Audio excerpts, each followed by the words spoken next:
Hiya Huns, it's your hostess with the mostest on the ball, Terence Crystal, and welcome to the Triple Threat podcast, where we break down and review everything in the arts.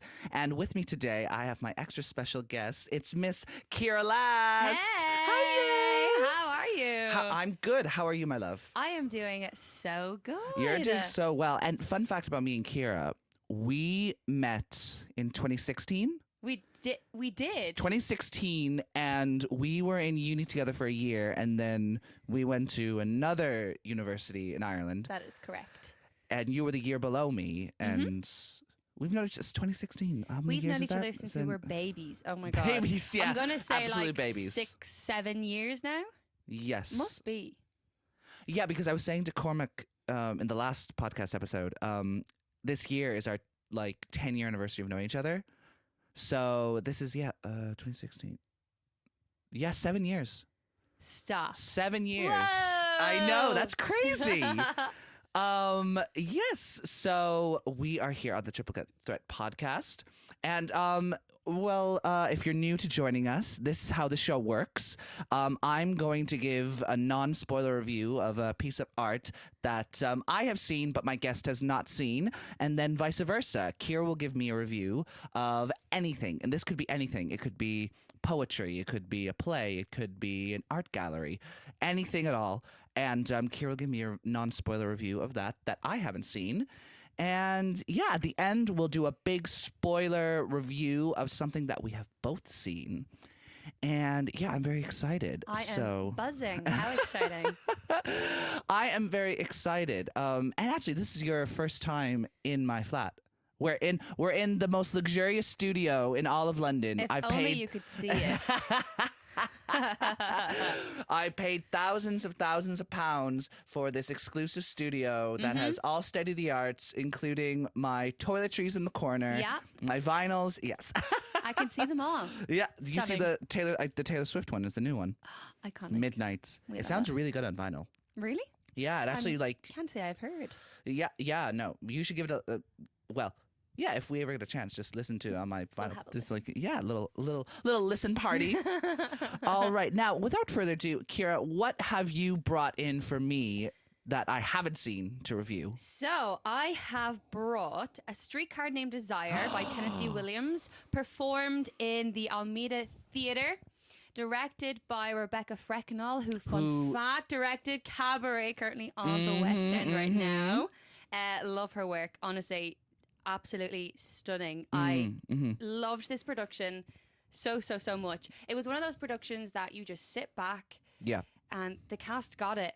They knew exactly what they were doing, and you could just relax as an audience member and just really enjoy everything that was just being thrown in front of you. It was great. It was also done in the round, which was really interesting. Because I've seen a production of The Streetcar Named Desire in the National Theatre. And that one was on the round, but what's really interesting about that is that the stage was constantly turning. Oh, wow. So this is one with Gillian Anderson. Yes. So, and Vanessa Kirby. Okay, I think yes, love Vanessa Kirby, yeah. But the stage just kept on turning, really slowly on like a Hamilton, Hadestown-esque kind of spin. And I thought that was really interesting. And just to state facts, I didn't see it live. I saw it on the National Theatre. Website. How handy. But on the round, so full 360. Full 360. And what I love about the Almeida Theatre, it's one of my favourite theatres in London. It's just so small and so intimate. Yeah, Almeida, me and my friend Beth Graham, we've talked about how Almeida will do very sexy productions. Oh, very sexy incredibly sexy. Incredibly the Spring Awakening production that was there. Did you see it? I did see it. Was it the same kind of intimacy as that wasn't in the round, but essentially it had a set that kind of went up in blocks. So it was something I had never seen before. It was really interesting in how they used the space. And this theatre, they just seem to transform it every single time I go and see something. Yeah. I went to see Daddy as well that was there, and they had a swimming pool. It was insane. A swimming pool? A swimming pool. Wow. No joke. So you're definitely in for a treat when you go to the Almeida Theatre. You just never know what the layout is going to be. So this one was in the round, so really up close and personal. I was in front row. You were front row. I was front row. You were front row. Shout out to my good friend that got me the best Christmas present, honestly. Yeah, so front row. So I was very much like, I felt like I was part of it. I felt like I was in it. I'm surprised the sweat wasn't dripping on you from like Mr. Mescal. Mr. Mescal, our national treasure.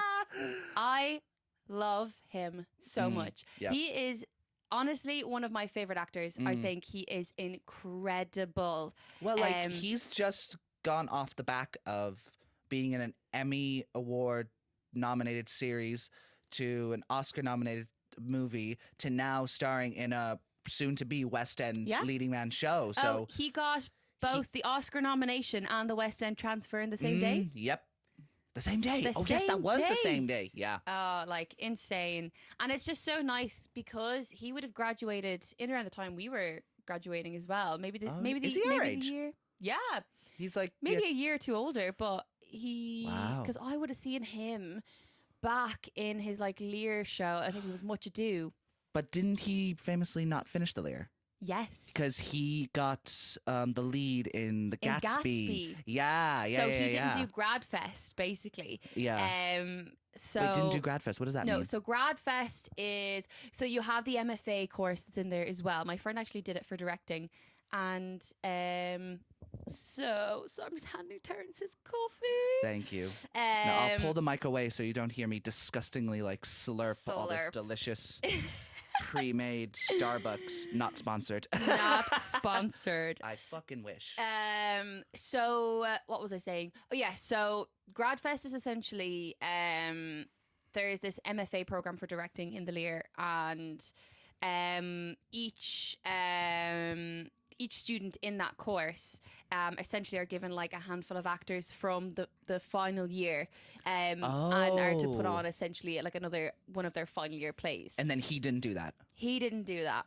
And yeah, well, I don't know the like logistics of, so that, does that mean he I'm not saying that like it doesn't matter if you graduate or not from a college, but does that mean he like officially didn't graduate? I don't think so. I'm assuming. Yeah.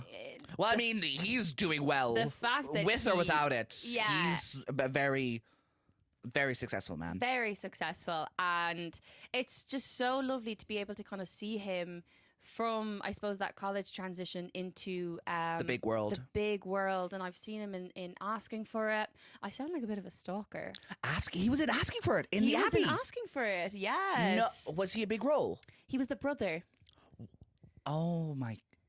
Because I remember us being in college and us talking about it. That was like 2017, 2018. It must have been 2017, 2018. Yeah, that kind of year. Because I remember all of us like discussing, oh, I really want to go see this, and that's so crazy. Crazy, honestly. So, and then kind of to see him, I suppose, in the more kind of like cinematic. The Ballymaloo ham commercial. Yeah. Is that what it's called? Ballymaloo? Ballymaloo? Ballyhornis? Maybe.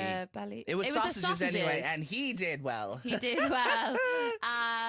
So yeah, to kind of then see him progress into cinema has been incredible. And then just seeing him again in Streetcar Named Desire, I was honestly like starstruck. Yeah. A little bit. His talent is incredible. Yeah. And to be so up close as well. Oh, it was such a treat.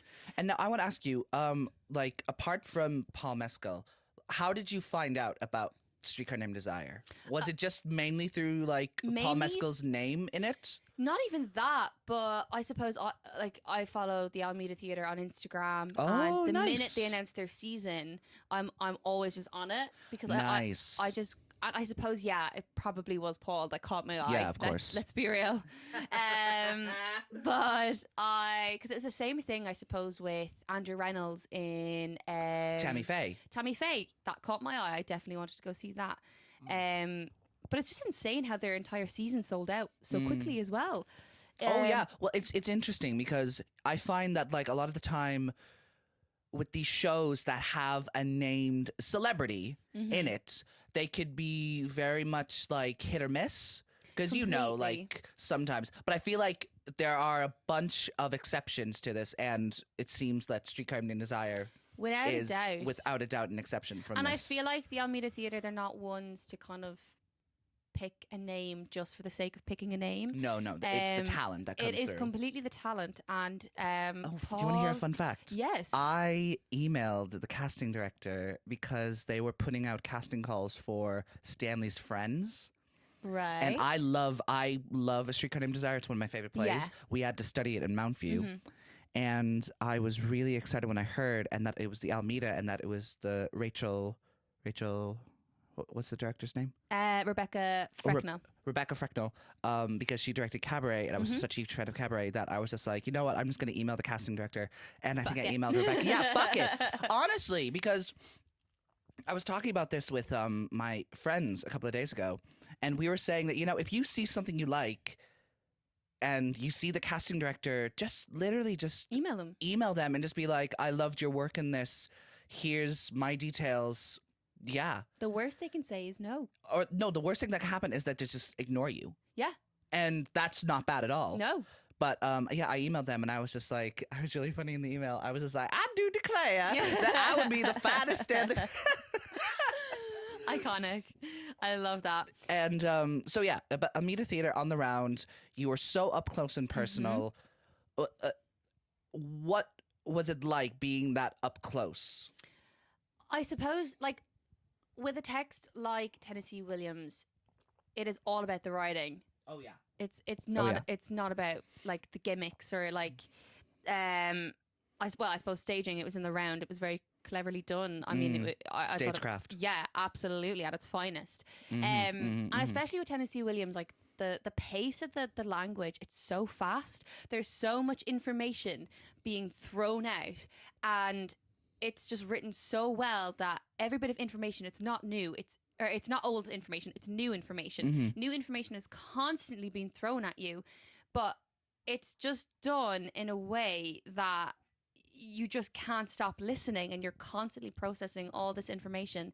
And even just the physical embodiment of these characters, it's just like you can't take your eyes off of the actors at all. Like it was just so intriguing to watch. It seemed like a very physical production. Oh, completely. Like there was movement just from like in the it. set and professional photos.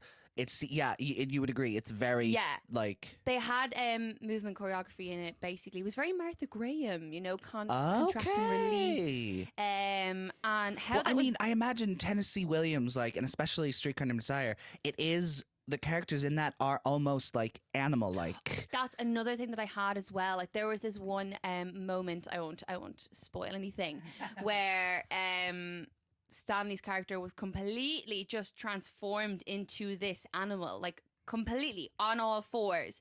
It was so animalistic, and it just complemented the text in a way that I wasn't expecting. It was because sometimes you make these choices and you're like, oh my God, is this really like heightened? Is this too much? But like just to see these animals being physically embodied in this like showdown between Blanche and Stanley was just insane. Oh, was that just like electricity? Oh, Just completely. Blanche and Stanley. 'Cause Completely. If you've read Streetcar Named Desire or even watched another production, you know that their scenes are fucking like you could hear a pin drop. Carnage. Absolutely. And also like shout out to Anjana Vasna who played Stella. Beautiful actress. Oh And my who, goodness. Who played Blanche? Patsy Farran. Because this was this at the beginning. It wasn't a bit of a. It made a bit of a headline because I don't remember her name. The original actress who was going to play Blanche had to drop out. Was injured. Was injured, and they had to cancel the first week of productions. Yes. So who was the actress who played Blanche? I actually cannot remember in That's my okay. research. I have my phone here. You keep talking and I'll look it up. But it was Patsy Farran. Hopefully I'm saying everybody's name right and correctly. If you're listening, Paul Mescal or Patsy. Don't come for me. Honestly, the performance from Patsy was like, Blanche is a very dynamic character. She is obviously two different people. She's this persona she puts up for everybody in the town, and yet there's another side to her that obviously slowly starts to like trickle out throughout the play as she's like basically having this nervous breakdown. Oh yeah. And it looked exhausting. Oh my God. Like that actress, I'd say, must be exhausted after every single performance because I can imagine. she truly just puts 110% into it, and it's incredible to watch. It truly is. I have it up on my phone. The cast. Who's Blanche? Oh, I feel like, but I don't want to say the name in case I'm wrong. Oh, okay. Well, why don't they? That's so weird. Why don't they have the name beside it? Anyway, yeah. Keep talking about. Yes, actually, you do mention that because I feel like it's a thing that's never really discussed. How there are some roles in theater that can just completely, like, obviously physically with like dancers on stage doing turn, kick turn, kick turn splits. But there's also emotional like characters that can just drain you completely. Like, I'm not comparing myself to like this West End thing, but I remember when we did a chorus line, I remember every time I would do the monologue, I played Paul, who had this like 10-minute monologue, and it was a very emotionally draining monologue. And at the end, the cue is that he has to like have a breakdown. I remember like going home and just like being so tired and being just so like drained. Yeah. And just like, and I remember it had truly like affected me. So I can imagine these actors like going through a similar process, especially 10 times, because these characters are truly like emotional pinnacles. And to say the stakes were high in every single scene, it was insane. And what they added to it was actually percussion, which I love. Was there a drummer? There was a drummer. Was it just a drummer, or was there an orchestra? So basically all the actors, it was one of Stanley's friends. So they were obviously an actor / percussionist. So just a drummer. There was also like some a cappella singing from the actors themselves. They were actor singers. It was the entire cast that essentially created this atmosphere, both vocally, musically. It was insane, and it just brought to life I suppose this energy that it was never dropped, and especially percussion is a bold choice. Percussion, I feel like percussion is one of those things that really gets your dramatic point across, because I feel like in like obviously like you said in this it really worked. In stuff like Cabaret, it really works. Yeah, like the whole like snare drum. Yeah. And then even like the throughout, and I feel, and have you ever seen the film Birdman? I have. There is like a percussionist that stays throughout that keeps on playing this like jazz thing and like and like you said, there's something about the drums that like there's so much emotion. Variety. A great example is also Whiplash. Oh yes. Oh, like insane stakes, and it was such a lovely element to add, another layer to add to this production, which I loved. Also, it's Lydia Wilson had to withdraw. It's Patsy Ferran who took her place. And Patsy, you saw Patsy. I saw Patsy. She was because I've talked about this with my friends before, because Blanche is such an easy character to get wrong. Completely. Because you present her as this like just like a kind of like surface level Southern Belle. Exactly, Southern Belle. And I feel like for me, who I've seen, Gillian Anderson and Jessica Lange really like delve deep. And did Patsy, like, how did she feel for you? Completely. There was always this like little bit of darkness that was always just there. Yes, you could see the Southern Belle was this front, but something was never really adding up, and I think that was shown through the physicality of it. And also just the intentions, like every single intention I believed. There was not one moment where, and that's, as I said, it was literally a show where as an audience member you can just sit down and go, they got it. Yeah. I can just enjoy this, because you have certain shows, Do we smell Olivier's? Do we smell Olivier's? Possibly. I think so. I think so. I think definitely Mr. Mescal will get a nomination and maybe a win.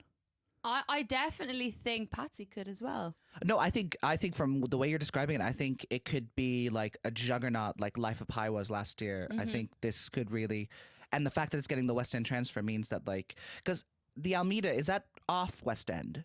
It is. It's in Islington. Yeah. Oh no, I used to work in not used to work. I worked for 2 weeks for training in the cafe I work at as my survival job. No survival job. Survival job. Right? Oh my God. Well, survival, we'll get to that in a minute. But I worked across from the Almeida for 2 weeks. Stunning. Yeah. It's such a lovely place. I work at a cafe for rich people in Chelsea, and you work at Gym Box. I work in Gym Box as a lovely reception that you can greet every morning from 5:30 until 10:30. 5:30 until 10:30. Oh, those are great. Yeah. Yeah, it's pretty great. But you said you've gotten used to it I've now. gotten used to it, and everybody's so lovely. Everybody's so lovely in there, and I imagine your body clock is so used to it that you can pre-plan your night ahead and still like be energized and ready for I mean, I've only had 4 hours sleep last night. So hey. Here I am, thriving. Absolutely thriving. But yeah, that's actually another theme of the show, which is survival. Everybody is just trying to survive, I found. Which was a big like observation I made, and you could see Stanley just trying to get on with his life with Stella. Blanche honestly trying to keep Stella on her side so that they could like Blanche could live. And who played the guy that Blanche kind of falls in love with? What's his name? He's like the big fella in this book. He's described as like a big fella. Oh, Nick. Is it Nick? Is it Nick? I'm pretty sure it's Nick. Yeah. He's Mitch. like It's Mitch. Mitch. That's what it is.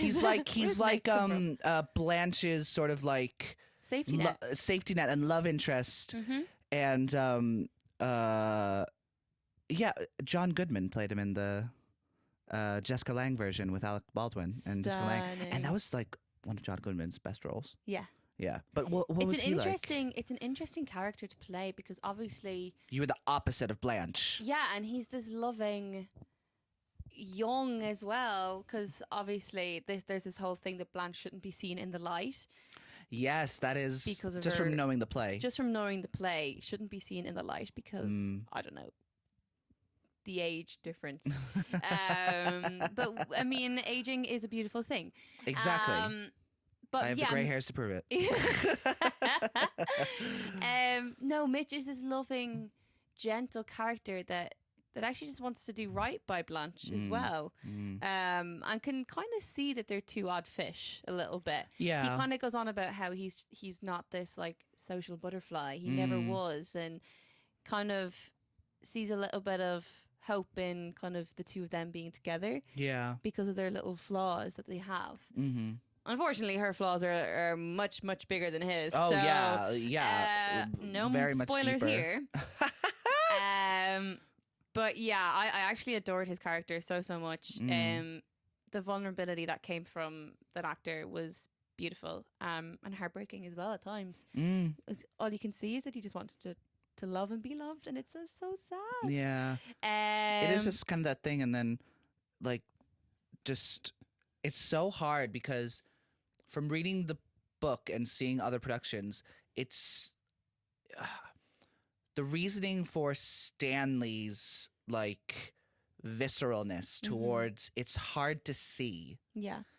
But you see it sometimes without getting into spoilers. It's so hard to like it's so easy to just be like, oh, Stanley's the villain. Yeah. But like so easy. It's so easy, but like you have to try and find those little things like and the reasons why. And I think if it does address it, because in the play and in other versions, they address it quite like slightly. But I would love to see how they addressed it in this production. Yeah, well, Blanche point blank just says he's common. Yeah. Like you're common. And that's just something kind of that just nags at him a little bit. And because Blanche is a character that's like always looking down. Completely. Always. And it kind of strips away his masculinity a little bit, which he's afraid of. Oh, masculinity and Stanley are two. Fuck it, you're just missing one word: toxic. Toxic masculinity. Men. But what's really, really interesting is you do see all these little layers. You see elements of desperation. You see elements of that toxic masculinity. You see elements of love and his love for Stella. And that famous little scene where he's out on the street. Oh, yes, Stella! yes. Well, I mean, I think the book is like over 70 years old. Yes. So, sorry if we spoil a 70-year-old book. You haven't read it yet? You haven't read it? How dare you? How dare you? Yeah. So you do. There are so many layers to all of these characters, and it's so interesting to see these actors just peel all these layers. Can you imagine what the rehearsal process was like for this? I would have loved to have been a fly in the wall. To be Yeah, honest. I would have loved. Yeah, to any rehearsal process, but like to this specifically, it sounds like it was like incredible. After seeing Cabaret and that production as well, directed by Rebecca Fecknell, I just could not fault it. I really couldn't. Could you see similar? Could I see similar directional ways from Cabaret to Streetcar Named Desire, or was it completely opposite ends of like the spectrum? Completely. I suppose. I mean, Cabaret. It was in the round. Cabaret's in the round, yes. That was the only similarity, and she does it very, very well. Well, you mentioned the Martha Graham kind of like contraction and all that stuff movement. Yeah, I mean, you can kind of see that in Cabaret a bit with like the MC. Kind of. There maybe that, but there was moments in the play that I thought it worked. So basically, it was to complement Blanche's flashbacks, essentially. And I adored it. But then there was some other moments where it would happen, and I don't know if I was missing something. Yeah. But I didn't quite get it. Yeah.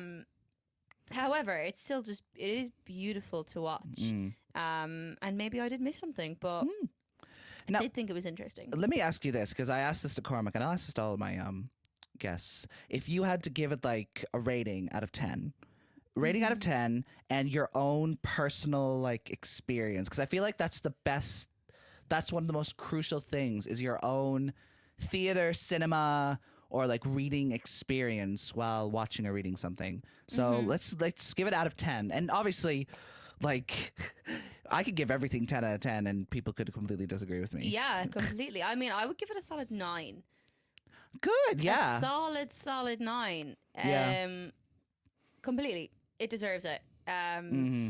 My overall experience, it was just a really easygoing night at the theater. And I think that's all that anybody ever wants. It's so funny. You say easygoing, and yet this play sounds like it had you on the edge of the toes. Like... Oh, completely. If I could have hopped on that stage, I would have. Oh, my God. But yeah, as I said, you just sit down and everybody knows what they're doing. And for me, I can be so picky sometimes. And I shouldn't be. But I can be, and I'm a little critic sometimes. I think we're all allowed to we're allowed to critique it. Yeah, I think so. Yeah. And I just didn't want to. I just wanted to sit there and honestly take in everything that was being thrown, and I mean thrown at me. It was insane. Yeah. And actually, before we end, I did see a photo of someone at the Almeida watching Streetcar, the cinder block thing. I have no idea. Like, was the stage like, it was like a flat Oh, wood? yeah. So basically, similar to what the Crucible had. It has the water curtain. The water curtain. Now, it was only used once in that Stella scene. Paul Mescal being drenched in water. Of course. And iconic. I think in the Crucible, I can't remember if there was any scenes where there's like rain, but it was quite cool how they did it. Yeah. And like they only used it twice, like the beginning of Act 1, end of Act 1, yeah. and then it's one of those Act things 2. that it could become a gimmick if you overuse it. Oh yeah, and of course. you don't want to do that. But another thing that I wanted to say was the design. Oh yeah, it talk had about this it. like 60s color palette, from the costuming to the set itself. It was just so perfect. Each Yeah. color blended so well together. My eyes were just having the best time. Sensory. Oh, not even overload. What's the word I'm trying to Sensory say? euphoria. Euphoria. That is the one. Yeah. I'm a whore for a good design. I truly am. I love it. Honestly, same. Yep. I love it. So, yeah. It was a great production. I am very happy that I got to go see it again. Shout out to my really good friend that bought me tickets for Christmas. I'm excited to see it. I'm seeing it in March. It'll be in now. the It's West going to be End. interesting in the West End because What will it theatres be in the again? round? What theaters again? Oh, is it the Ambassador Theatre? I could be wrong though. I can't remember, but it is in one of the big West End theaters. So I wonder will Yeah, it be in and the round? Is there any West End theater that's on the round? The Cabaret. Cabaret. Cabaret. Is there any others? Not that I know I of. can't think of any at the moment. No, so I'm really intrigued to see what those production shots are going to be like. Yeah, and it'll be interesting if, hopefully, it won't lose any of that emotional integrity from not being on the round. Yeah. Because it'll probably have to change its Definitely going to be a bigger space as well. A bigger space as well, and they'll have to change their stagecraft with it. Yeah. Well, I've no doubt that these actors would absolutely. Oh, they'll adapt. Oh, Adapt. 100%. Because it was incredible acting across the board. It was incredible acting. Almost a masterclass, I would say. Well, that's good. I feel like any great performance of something is just automatically a masterclass. Completely. Because you're just watching it. Like, there's so many good productions that you can go and watch, and you're literally just watching a masterclass, someone teaching you, like, this is how it's done. Yeah. And it's just incredible. Incredible. Yeah.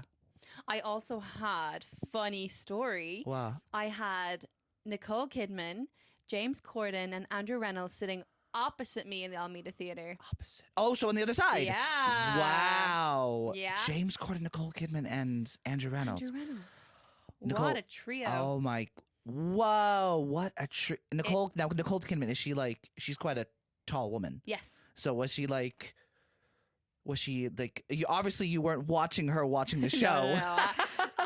That's one thing I was too invested to pay attention. Of course. But During like the interval, were you like? oh, I was a nosy bitch. Of course I was. No, I mean Nicole even posted it on her Instagram story.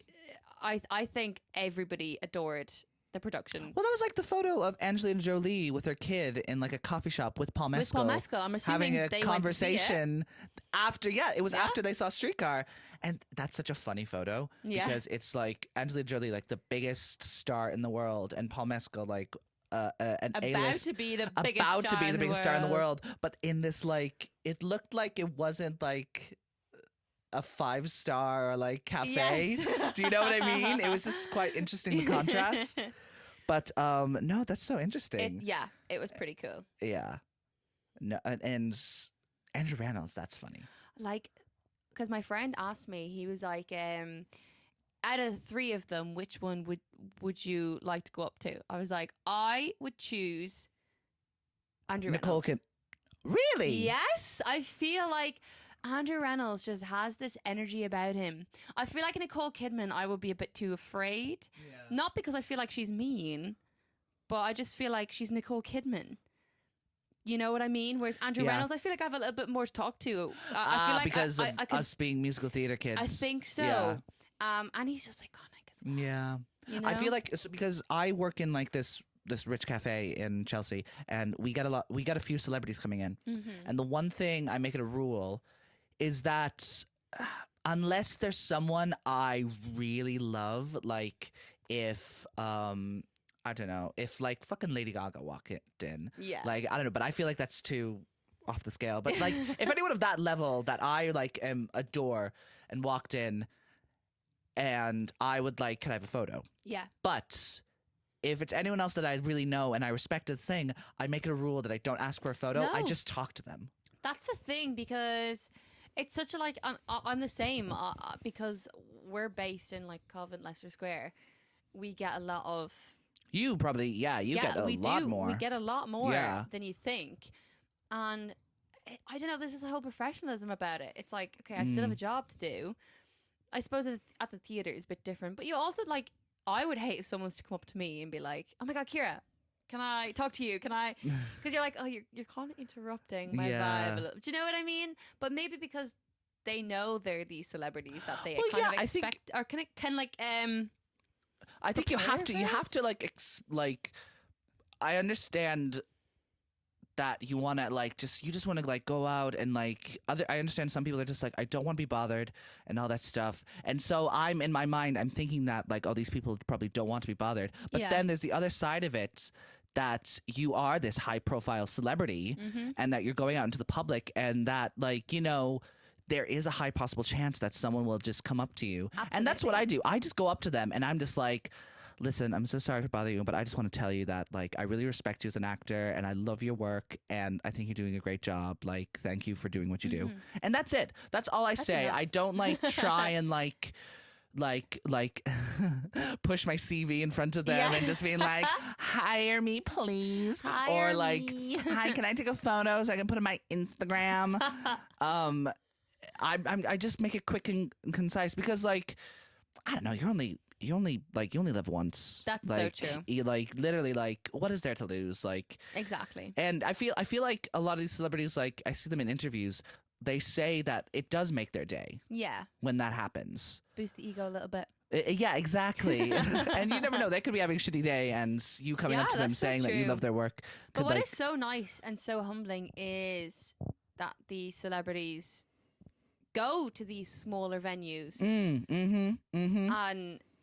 can appreciate great theater and support these smaller venues as well. Yeah, absolutely. You know? It's really, really nice to see, you know, that you can sit directly opposite Nicole Kidman on a Saturday night, you know? And did she look like she was enjoying it? She absolutely did. She absolutely did enjoy it. Absolutely, without a doubt. Well, thank you so much for that incredible review, Ciara. I had a great time. I'm so excited. I'm going to see it in March with my friend Beth. And I'm so excited, and I will let you know as soon as I see it what I think. Absolutely. Because I could end up fucking hating it. No, I'm joking. That's so true. You could. I could, but I feel like with what you gave me, I feel like I really like it. Yeah. I think so. I think so. Yes. So now we're going to go on to what I've brought you that you haven't seen. Woohoo. And I'm going to give you a non-spoiler. So I'm going to talk about the Netflix original series Love, Death, and Robots. Now, Love, Death, and Robots is an animated anthology series that was released in, it was released in 2019. Cool. So right before the big old pandemic. Big old pandemic that we don't talk about. C-word.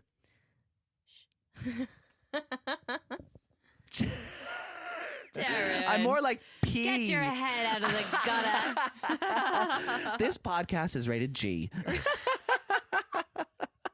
I'm out. So it's this animated series on Netflix, and I remember the way I first discovered it is literally I was on Netflix back in 2019, just like, you know, when you do on Netflix and you don't know what to watch. And you just browse. And I think in the top section, they do like trailers. Mm-hmm. And this one came out and I was watching it. And it's so interesting because, you know, anthology means like American Horror Story. Each season's different. But for this TV show, every single episode is a different animation style. Okay. And a different story. So like the first season has 21 episodes, and each episode is no longer than 14 minutes. Okay, because I was going to say 21 episodes. Like, how long are they? And honestly, it's one of the easiest shows to get into because each episode is no longer... I think there's the occasional one episode that's like maybe 20 minutes. Okay. But the shortest episode is literally 6 minutes. Right. But each episode is a different animation style, and that popped up in the trailer and I was just like, whoa, this is incredible. I love this. And I watched the whole season in one go, and it was so like visceral because each episode deals with the themes of love, death, or robots. Fantastic. And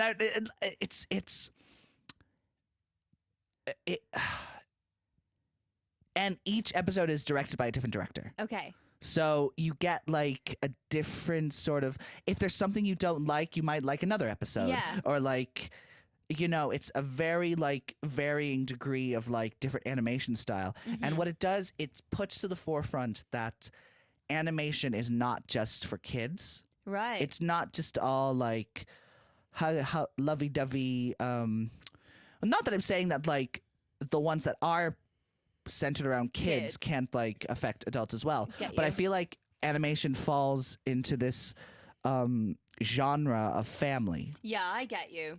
This And family watch. Exactly. Like, and even like you have some adults just being like, oh yeah, I saw this new animated film. My kids loved it. And I'm just like, okay, but did you like it? Yeah. Like, it's still You a have an movie. opinion too. Yeah, do you have an opinion too? You were a child once. Yeah, exactly. And it puts to the forefront that animation can just be much more than this that. genre. Okay, It could be like cool. art. And fun fact, after The Crown, this is the most awarded Netflix TV series. That's insane because I genuinely, until today, haven't heard of this. Yeah, it's won. Here we go. It's won 1, 2, 3, 4, 5, 6, 7, 8, 9, 10, 11, 12, 13, 14, 15, 16, 17, 18. It's won over like 19 fucking Emmys. Stop. Yeah. It's like, and literally in the trailer for season 3, they were like, they took the piss being like, you've watched The Crown, this and all that stuff, and The Crown won like, now this is the second most awarded Netflix show, and you're just like, wow. And When you put 2 and 2 together, yeah, the crown being this like The Crown being this like elegant, literally Emmy poised, like well acted thing. Then in second place is this grimy animated series that Yeah. like I it's so sorry.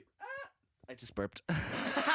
let it out. It's so interesting, and it's working currently on a 4th season, Okay, cool. and it's such an easy watch. Like I said before, you can just go in and just like, if you don't like an episode, you can just be like, oh, there's always the Has next one. something for everybody. Exactly. And it's like varying degrees. Some episodes, I will say, are very like brutal. Is like it kind of like Black Mirror vibes? very much it's yeah, very much like Black Mirror. Each episode is different, except this is more like, it's more on the realms of like sci-fi and like With you. sci-fi horror, but then it like dips in and out. It goes into like comedy, then it goes into like romance, and some of the episodes are very gory, like they like rip bodies to shreds, and then a lot of them are very explicit, like with like literally walking into like sex dungeons and all that stuff. And a lot of them, what's the common thread of all of them is that, like Black Mirror, they all have these really cool twists. Like there's one episode called Sonny's Edge, and the theme, the premise of it is that it's like this post-apocalyptic world where these humans can put their mind into these like monsters, and they have them fight each other for money. Right. And the premise of that is like really interesting, and the story of the characters on one team is really interesting, and how she learns to fight and like connect with her like monster. And there's a twist at the end of that is like honestly one of the best twists I've ever watched in any kind of TV film programming. I'm hooked. I might start this. when I go Honestly, home. do start it. It's like, because it's so like, you could just sit down and like and just watch it. And isn't that so nice? Like, I find myself just wanting to sit down and not have to really think. I Yes. kind of just want to be entertained. And I feel like because you're saying that each episode is different, has a different style, maybe a different genre, that keeps you on your toes. You're not ever watching one thing or one like story play out for like And 20 if you episodes don't long. like one episode, you can just like leave it on as background noise while you like check your phone or like do your taxes or whatever. Yeah. And Do your taxes. Do your taxes, everyone. Actually, I did that last week. Well done. Oh wait, you don't have to do your. I haven't worried about Yeah. any UK taxes just yet. Just the Irish ones. Oh yes, of course. Yes. Yeah, I had to do that. It wasn't as hard as I thought it was. I just had to stay up with my roommate and just being like, "Am I doing this right? Help me, please." Please." Some people left it until like 45 minutes right before. That's stressful. Yeah, it's very stressful. No. And I I would be the one to do that, but thank God my roommate Brian was like to me, Terence, you told me back in October you were going to do your taxes. It's now January 21st and you still haven't done it. I'm just like, I know, leave me alone. But yeah, you can like, and then with the episodes you do want to watch, like you can just fully like dive into it and like just immerse yourself in it. That's great. And I think me and Rian actually, like, I remember when it first came out, no one had seen it when we were in uni. And then I think I remember the first person I talked to about it was Rian. And we were just like, oh my God, did you see this? And then this one, and then this I love one. it when you find that one person That one person has has seen. watched. Yes. I was like that with White Lotus in our group. I was like, has anyone seen it yet? I still haven't seen it. And I have Now TV. Well, I mean, I have Shanice's Now TV. Love you, gal. You need to get on that. And yeah, I will get onto it because I heard season 2 is just Epic. epic. Full of icons. Cormac in the last episode gave me a great Jennifer Coolidge impression. It was so fucking funny. But here, I'll go down each season and I'll say like my top 3 like episodes Let's because do I think I it. could do it. So in volume 1, I think Sonny's Edge is definitely the one that I was talking about. And then Beyond the Akira Rift. So it's a very photorealistic kind of animation. So that means like it looks like they're real actors. Yeah. But there's like this. I feel like I saw a little bit of like a snippet from it. You might have, and it's about them traveling to another galaxy to deliver something, but then something happens along the way. Okay. And when I tell you that and like Sonny's Edge, the twist in that is so incredible, and the way that like I just like also I just like put this out there, like promoting myself to be part of like a video game animation, like as a voiceover, or Yeah. even like a video game where you're like, you know, like Last of Us, where you're Yes, like yes, in the yes. sensory like white ball thing and Yeah. like X's. I would love to be part of that That'd be so cool. because that would be so cool, because like to see yourself projected through this like art of animation is like just groundbreaking. Completely. You need to manifest that. Oh my God. And like I'm gonna like try and get stuff for my voice reel just to like kind of get the ball rolling on that. Yeah. Absolutely. You hear that, everybody? Yep, please. Any animation voice agents or casting directors want to cast me? Oh, I'm trying to wait, where is it? There's one episode that I think won the Emmy. Oh, The Witness. Ooh. Oh my God. This is the one that won their first Emmy. And it's about this woman who sees a murder happen from across her apartment, and the murderer sees her, and like a chase ensues.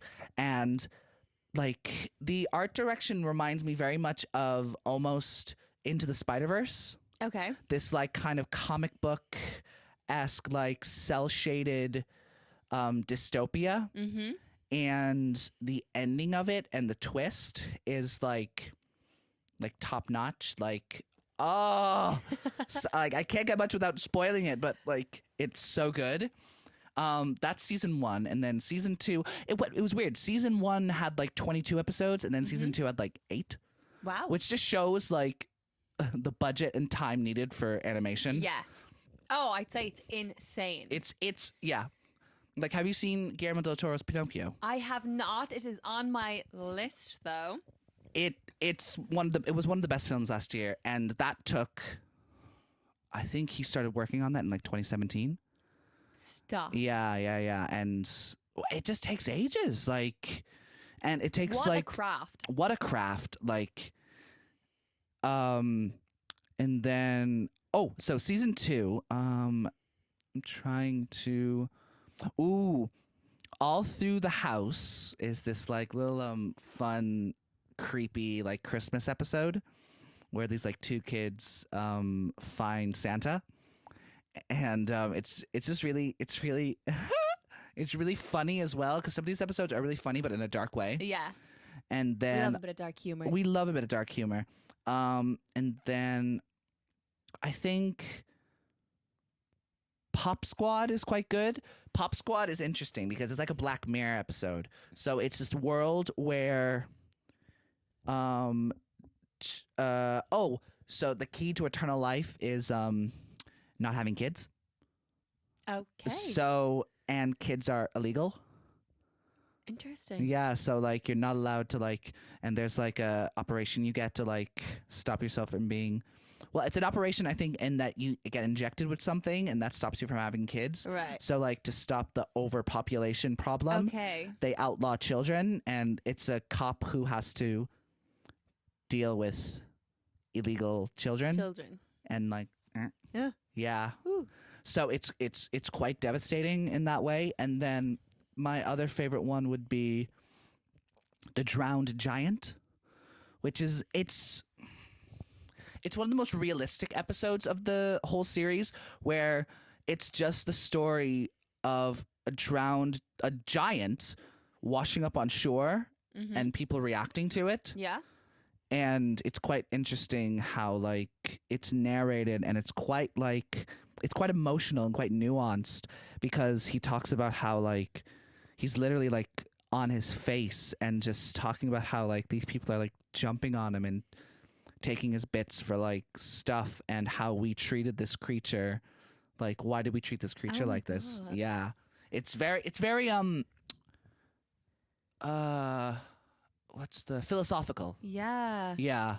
And it's very philosophical. And I remember watching it and I was just like, I like it finished and I was just like, for 10 minutes, what the fuck? What the fuck? I love shit that does that though. It just makes you think. It makes you sit there and you just question everything. Every single thought, every single like moral you have. You're like, oh, What? am I right? Am I wrong? Am I a horrible human? I don't know. I love shit like that that can make me think. And then season 3, my favorite one of all, like, it's one of my favorite shorts of all time. It's called Jabaro. And it's a story about a siren falling in love with a knight. And that's all I'll say about that, because you like, the way in which it's portrayed, and just like the ending, and like its little like hidden gems, and how it portrays greed, and like how it also portrays colonialism, like people coming onto this like land and trying to take it over, and then this siren being a part of the land, like reacting to it. Yeah. It's very it like deals with a lot of these themes. And then my other two, I think it would be Bad Traveling, which was directed by David Fincher. Fun. Yeah, the guy who made Gone Girl? Yes. Yes, and what's the other famous one? Girl on the Train? That one? No, was it? They're very similar. They're very similar. What was the one with Edward Norton and Brad Pitt? Fight Club. Did you do Fight Club? No, he didn't. No. But anyway, yeah, he directed it, and it's about this these people traveling the seas, and they get invaded by a monster. And it's like, it's a really interesting thing of like trust and depending on humanity to make the right choice. That kind of theme. Yeah. And I loved it. It's so beautiful to watch. And then the last one, I would say, is The Night of the Mini Dead. So, you know those, like, you go to someone's house who has like collectibles, and like it's like a little like a plastic like person, like a little doll thing with like their big models of the houses. Yes. It's that, but it's a zombie apocalypse. And it's these like little, like, you're zoomed out and you can barely see their faces, and it's like little dolls just like walking around. Oh my God. And it's the world reacting to zombies invading them. Yeah, it's like it's really funny. Yeah. It's really, really funny because, like, you know, interesting take on zombie apocalypse. Very interesting take. And you know how like you see like the big dramatics of like the zombie apocalypse, like Walking Dead, 28 Days Later, even Last of Us to a certain degree. It's just really funny to have this like pulled back version to actually look down and see, like, just see it happen in just mini scale. it is really fucking funny. And yeah, I think if I were to like rate this, I would give it a solid like 8 or 9 out of 10. Wow. Because like it's interesting because what's great about this is that like season 1 had like a few episodes. All 3 seasons had like 2 or 3 episodes that I didn't really like care for. Yeah. But then there were like 2 or 3 that I were loved. just, yeah. So it like it falls into that thing like Black Mirror where like, or even American Horror Story to a certain extent, where like if you don't like one season, there's always like another season that you can just like completely love. Mm-hmm. So like you can't really like connect the whole thing. Get you. Yeah, it's just this. All the episodes have a similar theme of just love, death, and robots. Amazing. And does what it says in the tin. Exactly, it literally does what it says in the tin. And the experience of it, I would say, like, yeah, watching it for the first time, I was enthralled. I was thrilled. I was like open mouthed, like just absolutely like gobsmacked at some of the like visual effects of like the animation. It's something new, and it still has like some of the episodes are fully 2D animated, which is so fresh to see. Yeah, because I feel like that doesn't exist anymore. Except like it's all like 3D. It is, isn't it? Like it's just this commercialized view of animation that we have now, where we don't go back to the foundation of it all. Mm-hmm. Do you know what I mean? Mm-hmm. I get you. Yeah, that would be So Love, Death, and Robots, available on Netflix. On Netflix. And yeah, I would give it your full attention. It has my attention. Yes. Alert. Text me when you do watch it. I will. Yeah. I will definitely. All right. So now we are going to talk about big spoiler review. Big spoiler review. We are going to talk about the 2022 film After Sun, directed by Charlotte Wells. Correct. And stars our very own Paul Mescal. Paul Mescal. Now, you're getting a lot of radio time. Getting right a now. lot. Especially on this show. This is the pinnacle. No, I'm joking. We are Paul Mescal. We are Paul Mescal Stan. fan club. When did you see this? I saw this, like 2 weeks ago. Yeah. Not long. I think ago. I saw this a month and a half ago. Yeah. And I didn't know what to expect because I didn't know anything about it. Didn't know anything other than Paul Mescal was a young dad. Yeah, that's literally all I knew. That's all I knew, and that was enough. However, I was so heartbreakingly surprised. Yes. Now let me ask you this, because this is a trigger warning, because this film does delve with like complex mental health issues. Yeah, completely. And did you see that he was going to kill himself in the end? I did. When did you see that? Because I can tell you when I saw it. I knew it was going to happen when he bought the expensive carpet. Okay, so in the film, there's a carpet that's like £2,000 or something like that. It's ridiculous, and like, and then it's because he's like, oh, I can't afford that, and yet splurges and goes, here's all my money. Here's all my money. I knew as soon as he bought that, I was just like, he's made a very like big purchase that he can't like, he can't come back from. So I was just like, something's gonna happen. Completely. I saw it when it was the karaoke night and he wouldn't get up. And he just drank himself to oblivion and left the kid. Yeah. Oh, that scene was like, because you're watching that scene. It was a dark place. I was expecting something horrible to happen. I thought something was going to happen to the girl. I thought the girl was going to get kidnapped or get like beaten up or like something worse. And then I thought something bad was going to happen to the dad. I thought he was going to like choke on his own vomit. I thought it's like you're on the edge of your seat. Something bad's going to happen. But something bad did happen, like emotionally and in your like this kid's memory. And it's one of the things I adore about this film. And for a lot of people I've talked to, it has been very 50-50. A lot of people have been saying nothing really happened, when actually everything happens. Everything happens. Yeah. It's just not verbalized. You need to read the subtext of everything that is happening. And also the beautiful direction. Like the scene where it's just in the reflection of the TV. And it was just, I found it was incredibly nostalgic. Oh my God. It was so realistic of like just those family, Yeah. like all inclusive, like hotels. Like Yes. They're shitty. they're.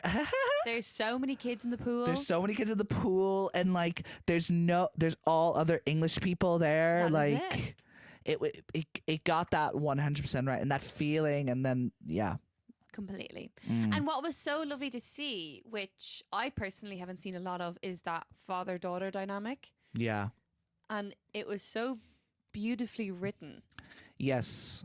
I believed their relationship was something so pure. Mm. And for it to be I know, and then like so ripped apart. at the end of the film, you discover that it's the daughter who is the dad's age now. Yes. Rewatching these old home videos and trying to figure out what happened. What happened? Yeah, and like so throughout this film, there's a theme of this like this probe light flash party. Yeah.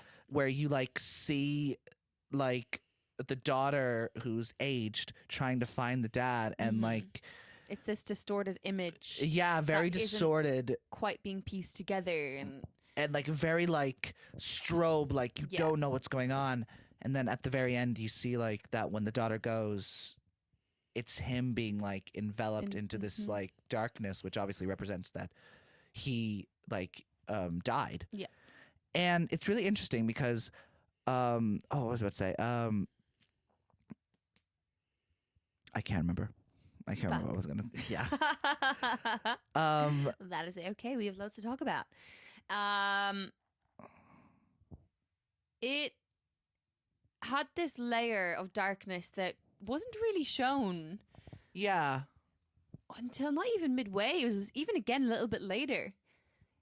Yeah, and I think it was really shown, this kind of edge was when the daughter was talking about how she feels tired at the end of the day and doesn't want to Yeah. go up, and the dad hears that and he's like, oh my God, my daughter's feeling the exact same way I am. This is not good. And he spits in the mirror. Yeah. And I was just like, because I thought he was going to punch the mirror. Yeah. And I was just like, he can't do that. So he spits in the mirror. I knew at that point that like, oh, something's up. Yeah. Something is afoot here. Something is afoot.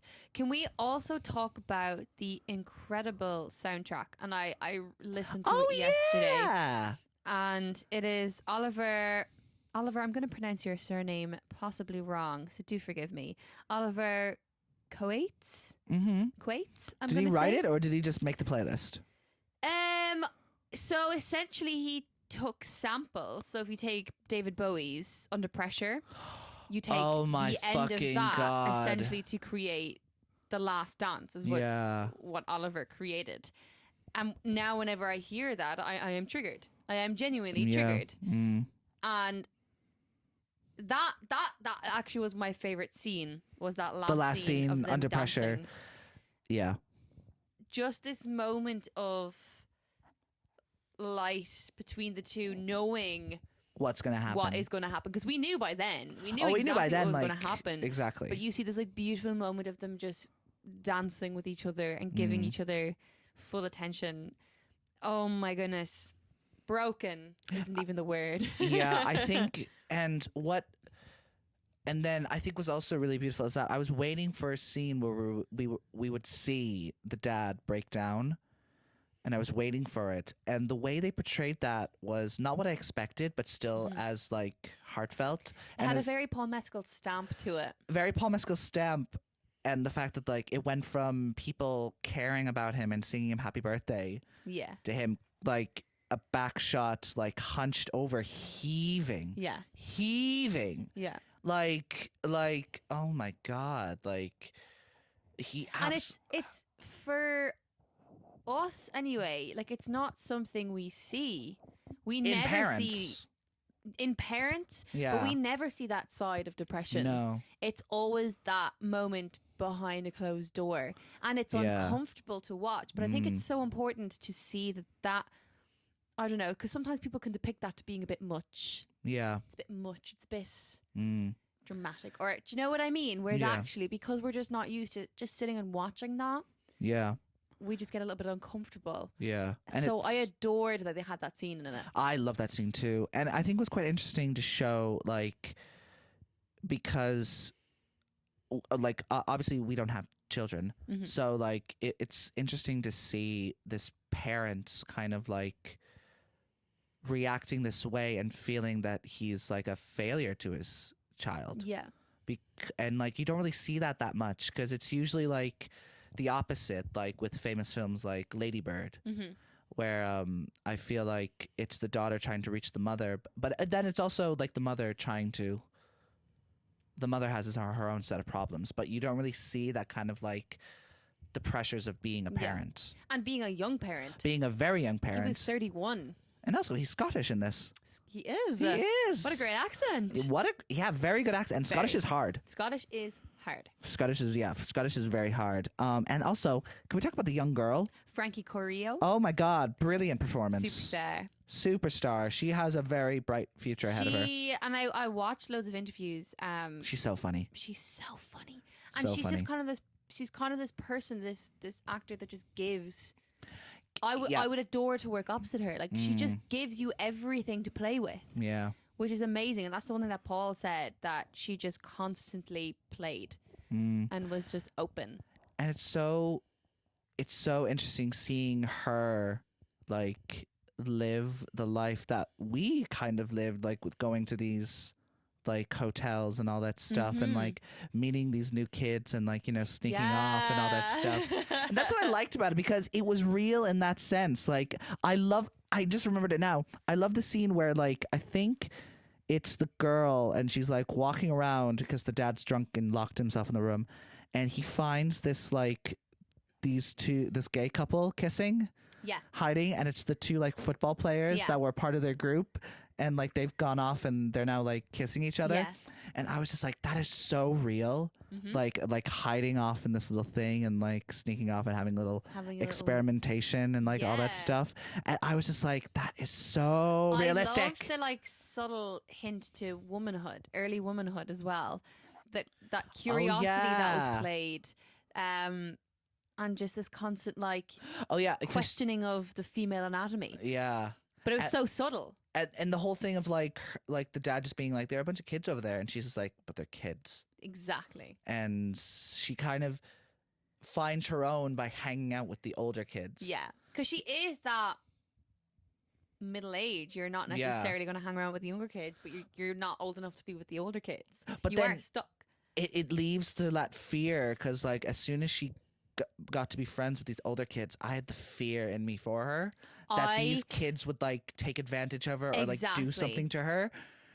And I but- was like, why isn't the father being more strict, or why? Yeah. Well, yeah, I mean, You know what I mean? yeah. And I think, but it's like the film Boyhood. Mm-hmm. Like that film, you're expecting something bad to happen, but nothing does. Nothing really And it's does. just because that's just like, That's life. that's life. It's Life not this isn't like real. dramatization, Exactly. but like we expect that because we're so used to like film and TV and like Being stage this, like, being this like incredible like entertainment. something happening to be the catalyst of Yeah. the show. So you're on the edge of your seat watching this like, oh my God, this kid is gonna like abuse her, or like they're gonna like make fun of her, or they're gonna get her drunk or something. Mhm. But no, it's just they're just cool, and like she's like, she just gave her, because I thought it was gonna happen when she gave her the drink token Yes. and that she was gonna get blackout drunk. Yeah. I thought, But I mean, like, who at a bar is going to serve a kid a yeah. drink? Then you're just like, yeah, You think about it and you're like, oh yeah, no, that's yeah. not It was gonna only happen. so that she can get like free Fanta. yeah. I love a good Fanta lemon. And then this is also Mr. Mescal's debut film. It is. Yeah, which is a great film. And then to also be like nominated for Best Actor in a Leading Role, it's well deserved. It is well deserved. Well deserved. And And we were already talking about this. Like, it's going to be. I would love to see him win it. I would love to see him win it too. I would love to see any of the Irish nominees win it. Yes. But I feel like with the way like the politics go for the Oscars, I feel like that's not going to happen. But I feel like this will elevate his career, Completely. because now every time he's in a film or TV show, it could say Academy Award nominee Paul Mescal. Yeah. And that comes with like the fact that he's nominated has boosted his career Completely. 100-fold. Completely. It's incredible to see. And it was a bit disappointing not to see other nominations for this film, like in original screenplay or directing. Yeah, actually. Because can we talk about the direction in this? Because like there are some scenes that are so like just unique. Yeah. Like I said before, it's a scene where the daughter and sorry, my headphones are just falling off. So it's a scene where the daughter and the father are having like a very serious discussion, and the camera is pointed at an old TV, and it's you only see them act through the reflection of the TV for like 6 minutes. Yeah. It's stunning. It's really stunning, and it kind of gives like an insight and kind of shows the parallels of Sophie, is her name? Yes. Sophie watching her dad from the past through this old TV. It's such a good choice. Also, I love the fact that like Sophie's a lesbian. Yeah. Yeah, I was just like, oh my god, that's Stan. yeah, and like, and you could kind of see that from the way she like kissed the boy. And even she was as like a bit kid, like, though, like it is that she was so curious about the female anatomy. Like we saw that. oh yeah, when she was in the pool. Yeah. Yeah, Like yeah. you saw elements of that, which is what I loved. So it didn't feel contrived. so because like it's obviously a big jump from the age of 13 to 31. 31. So like it was done very well. It was done very, very well. It didn't feel like this kind of massive gap, if that makes sense. Yeah. Even though it is. Also, the cast. Did you? Because I was saying this to a few friends. I was like, excuse me. I was like, did you think that like, because obviously Paul Mescal's character had severe anger issues. Yeah. Because there's like, he does like Tai Chi and like yoga and tries to get through it. I wonder if like that cast on him was from him punching the wall. That's what I assumed. Yeah, I assumed it was either punching a wall, got in a fight. It was something. It was something like that. I think, and the fact they never really explain how it happened. No, but you felt it. You felt yeah. a dark energy. Do You know what felt I it, and mean? even when he was removing it, did he accidentally cut himself? He did, yeah. Yeah, And just let yeah. it drip. He did just let it drip. Like he was just a shell at that point. Yeah, yeah. With this front for his kid. The more you look at it and the more signs, you're like, how did I not see? Yeah. And obviously we can't like, because the kid's 13 years old. You can't, Exactly. you can't, but like how did we not like clock it from like the first moment? And that's... And even when he's having a discussion with his daughter about how to defend herself. Yeah. Like obviously all fathers should like, teach their daughters that, but like it's this sense of like he's not going to be here. Yeah. So he wants her to like, yeah, it's really interesting to look back on. And isn't it interesting to say, like, how did we not see?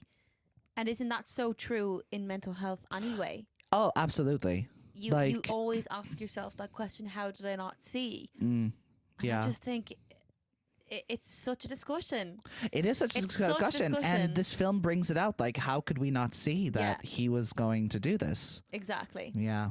So, and I just feel like anybody, and I get film is subjective. I mean, sometimes, all we want to do is just sit down and watch, I don't know, like a Marvel movie or something that's just like, but anybody that has said, oh, it's just like, it's so boring, or it's just like, nothing's really happening. It's like, you need to take the time to just sit. Yeah. Sit because it's important. I think it's the type of film that you need to discuss after. Completely. Like, I think, because like there are some films that like kind of laid out for you flat in the film. Like this is like A, B, and C of what happened. But like this one is a bit of a slow burn movie. It is. Yeah. And but like I do like slow burn movies because I feel like there's so much to like gather and marvel at. Completely. with And it. you might have missed something that somebody else Yeah, saw. exactly. You might miss, like, you can go back and the rewatchability. Yeah. You can rewatch it and just be like, oh wait, here's a thing. Oh wait, here's another little Easter egg. Yeah. And you can rewatch it and just look back and make that discussion after. Mm-hmm. Because I feel like sometimes some films, like, if you have to like for me, a big indicator if a film like didn't really do well is that if I have to go on YouTube and look up what the fuck just happened. It happened to me with Power of the Dog from not from last year, 2 years ago. After I saw the film, I had to look up what was the ending of The Power of Dog. I don't get it. Yeah. And then I looked at it and I read it, and then I actually might rewatch it because I really didn't like it. But I think if I rewatch it again, I might like it. I don't know. Who knows? Yeah. Did you see Power of the Dog? I did not. It's like the Benedict Cumberbatch cowboy movie. Oh yeah, I feel like I was about to start it at one point. Yeah, it's very long and like a slow burn. Like I think it's like a 2.5 hour film, but I really didn't like it. Mm-hmm. But with this film, this is a slow burn that amounts to something. Completely. Like, and it's just so intriguing to watch. There's so many different angles we're watching this story play out from, and different like perspectives. We have a 30-year-old Sophie and a 13-year-old Sophie. Do you know what I mean? There's so many different angles in which we're watching this. I was hooked. I was hooked the entire time. Yeah. And just sat with my thoughts for 30 minutes, bawling my eyes out I was afterwards. about to say, did you cry after it? I cried at the very end, and then for like 30 minutes after. Yeah, because I was just like, it's just gut wrenching. It is gut wrenching, but I didn't cry during it, but I did have a little like tear moment like after I watched the film, and kind of like it's the afterthought. It's once the afterthought, once and it's like happened. It's like the afterthought of it all. The realization of it, and like what he went through as a dad, and you're just like, oh my god, that's like horrible. But how true is that to real life as well? You And know then what I mean? It's always after the fact when you kind of start thinking about things. Do you know what I mean? Oh, absolutely. And I just think that's genius. And I think it's interesting to see that like what was the letter that Sophie got when she was 31 that she was reading? I'm pretty sure was it that was the like postcard that was on the bed. Oh. And it was, I can't remember exactly what it was saying. I can't remember exactly what it was saying, but it was something to it was addressed to her. Yeah. From him being like, I will always love you, or something like that. Yeah, something like that. I think it was that. And that was just another, obviously, kind of like. And it was her birthday. Yeah. It was her and was it the birthday in the hotel as well? It was his birthday. Oh, and then it was his birthday, and then when it was her in the future, it was her birthday. I'm pretty sure. Yeah, because she like the wife or girlfriend woke up and was just like, "Happy birthday!" Yeah. Yeah. The dad teaching her Tai Chi was so cute. It was like just like at the mountainside. What a beautiful shot. Yeah, and Loved then them having like the mud bath. Oh yeah.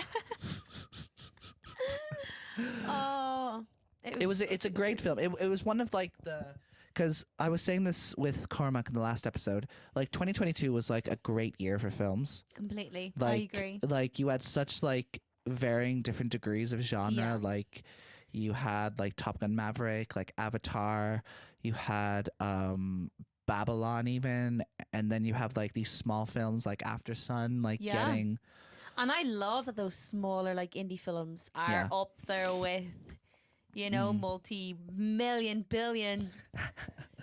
They're like of the budget same. shows. Yeah, and like it's great to see it because it like I think it proves that like it has an audience. Completely, it is. It's the content rather than the gimmick. And also, have you seen what college did Paul Mescal go to? Was it Maynooth or like before that? Before, I don't think he went to any before. I don't know, but like was a college that he went to is like doing a half drinks night on Oscars night for Paul Mescal. Stop. I know, it's so funny. They're doing all this promotion and it's gas. Isn't it so funny? It's like Paul's cousin's friend's driving instructor is like everybody on Facebook. Everybody is just like constantly like, oh my god, when I knew Paul, it's like you didn't know Paul. Yeah. It's like just congratulate everybody in the Irish category. Well, in fairness, I feel like Paul had this like it's funny like that this resurgence is happening again because it obviously happened in like 2021 or no, maybe late 2020 when he was nominated for an Emmy for normal people. That was like, because an Emmy is like a huge award. Yeah, And I think he lost to Mark Ruffalo. I think so. Yeah, I think he did. But and then that He won a photo BAFTA, though. that he did win a BAFTA, and that photo of him with the plant in the background, just like a little suit, just like little head on him, just like very funny. A man that can make GAA shorts sexy, like how? The fact that he He has a lot of pull. like brought that like back, not brought that back, but like he made popularized it. He made it. it something. Gucci made GAA shorts. No, they didn't. Did you not see that? No. Yeah. I could be lying, but I'm pretty sure Gucci came out with a pair of GAA shorts. Well, you know Gucci what? by GAA. Mr. Mescal is just like, because of me, bitch. Yeah, for sure. But no, let's actually talk about like the Irish, because we talked about I talked about the Oscars with Cormac in the previous episode. Yeah. And I don't think we really delved. Like 25% of the acting nominees are Irish. Woohoo! 25%. That is incredible. Like that's huge. And the fact that like the Banshees and there's also an Irish VFX artist who worked on Avatar who's nominated. Yeah, and he's probably gonna win because it's Avatar. Avatar. Yes, but yeah, it's this year like shows the like The talent. the from our like little the island. mine of talent. We that- are the OG storytellers. Yeah, and like just yeah. It's incredible. It's It's a great feeling, and when the announcements were made, like it was a huge sense of community on Instagram Oh, yeah. anyway, on on social media. Everybody was so proud. So proud, and I think it's yeah. Again, like just like seeing all this, like because you know it has happened before with like Saoirse Ronan and like other films, like Once, like getting the Oscar love. Yeah. But like this year, just like yeah, it's the best year. And with the Quiet Girl, Quiet Girl. have you as seen well. it? I haven't. I really want to see it. I need to find a platform to I stream it think it's on an Irish streaming website. on. Must watch. Mubi, it's called Mubi. I have that. I think it's on there. I must look. Yeah. Because I think I must look as well. Mm. But yeah, no, and just even the like, is this the first time an Irish language film has been nominated Yeah. for? Yeah. Unless one of the animated. No, I think the animated one, Give Up Your Sins. Do you remember that animated short? Yes. That was nominated for best animated short, and that's in English. Yeah. But it's this. I rewatched it because they put it up for free on YouTube, and it's this Irish girl with the thickest Dublin accent ever. Oh my god, it's so fucking funny. But yeah, the Irish love for the Oscars this year, and hopefully, I think the only thing I can see happening is Colin Farrell winning for Best Actor. Yeah. That's like, because I think all the other ones are like pretty much locks.